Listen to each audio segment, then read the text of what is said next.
දෙන්නේ නැද්ද ඔයාලට?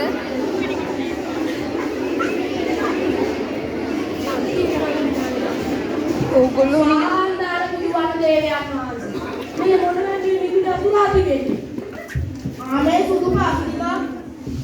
එහෙමද රජතුමනි? මම මේ ඔබතුමාගේ සැපසනීප කොහොමද කියලා බලලා යන්නේ නැහැ.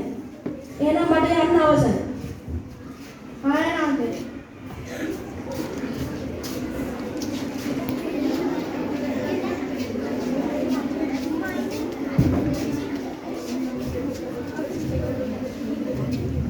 පුතේ, මයි පුතේ, මේක වරෙන් පොඩ්ඩක්.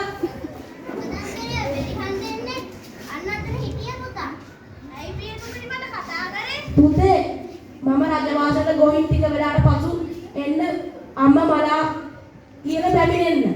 හරි පියතුමනි මම වැඩේ කරන්න.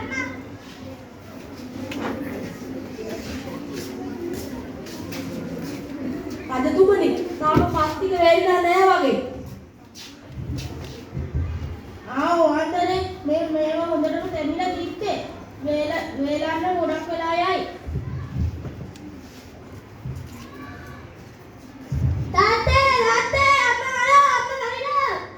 අයියෝ හොදට හිටපු මගේ ගෑනිට මොකක්ද උනේ?